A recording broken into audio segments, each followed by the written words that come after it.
Semester syllabus को analyse करने जा रहे हैं और इसमें देखते हैं कौन सा सब्जेक्ट पढ़ना है और कौन सा सब्जेक्ट नहीं पढ़ना है। इसे उसमें बहुत सारे इलेक्ट्रिक और नॉन इलेक्ट्रिक पेपर भी है, तो उसको बताते रहे कौन सा इलेक्ट्रिक का मतलब क्या होता है, नॉन इलेक्ट्रिक का मतलब क्या होता है। आते हैं देखिए आप लोग को जो सब्जेक्ट वाला दिया है पीडीएफ, तो उसमें देखिए आप लोग को यहाँ पर दिख रहा होगा कि पहला जो सब्जेक्ट में आपको, इसमें दो सब्जेक्ट जो मेन है ये मतलब इसमें चेंज नहीं हो सकता। तो इसमें क्या है, तो पहला जो है micro processor and micro controller इसमें, ठीक। दूसरा जो सब्जेक्ट है एनर्जी कंजर्वेशन एंड ऑडिट, और तीसरा जो आपका सब्जेक्ट है ये तीसरा इलेक्ट्रिक पेपर है। तो इसमें आप लोग पढ़ना जो लास्ट में है ना ये वाला स्विच एंड प्रोटेक्शन, इसको पढ़ना है।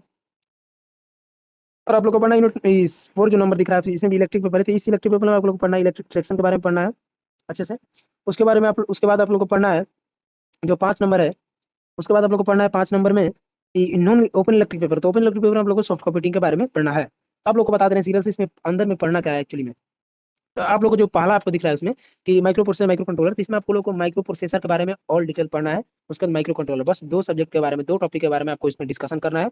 और जो माइक्रो प्रोसेसर जो है उसको आपको कम डेप्थ में जाना है, और माइक्रो कंट्रोलर को ऑल डेप्थ में इसको डिस्कस किया है अलग अलग यूनिट के थ्रू। उसके बाद आपको देखिए देखिए जैसे कि यूनिट दूसरा सब्जेक्ट जो है एनर्जी कंजर्वेशन एंड ऑडिट, तो ये एनर्जी कंजर्वेशन ऑडिट सब्जेक्ट के अंदर ये पढ़ना हम लोग को कि एनर्जी को कैसे हम कंजर्व कर सकते हैं। अगर हमारा किसी मशीन या किसी इक्विपमेंट में हमारा अगर 20 वाट का अगर एनर्जी लग रहा है, तो हम इसको किस तरीका से, किस नियम से, किस वे में हम करें कि हमारा जो 20 वाट की जगह है उसके जगह पर हमारा 10 वाट या 15 वाट में ही मेरा काम हो जाए, वही काम उतना ही यूनिट में हो जाए, ठीक। ऑडिट का मतलब, कंजर्वेशन का मतलब समझ में आ गया। ऑडिट का मतलब ये होता है कि इसमें हम जो भी कर रहे हैं काम उसमें कितना पैसा लगा, लागत के बारे में हम लोग, ऑडिट का मतलब लागत होता है, पैसा, हिसाब किताब। ओके।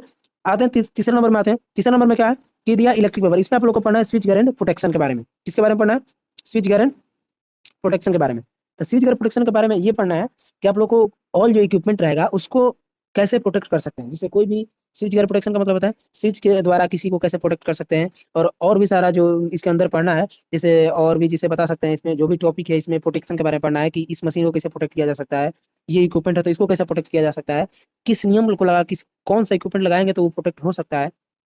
तो इसमें पढ़ना है आपको प्रोटेक्शन के बारे में, फुली प्रोटेक्शन के बारे में ओनली, जो भी इसमें टॉपिक रहेगा केवल प्रोटेक्शन से ही रहेगा, केवल प्रोटेक्शन प्रोटेक्शन ही पढ़ना है। ऑल चीज का प्रोटेक्शन के बारे में पढ़ना है इसमें। आते हैं जो चौथा है इलेक्ट्रिक पेपर 4 है, उसमें आप लोग को पढ़ना है इलेक्ट्रिक ट्रैक्शन के बारे में।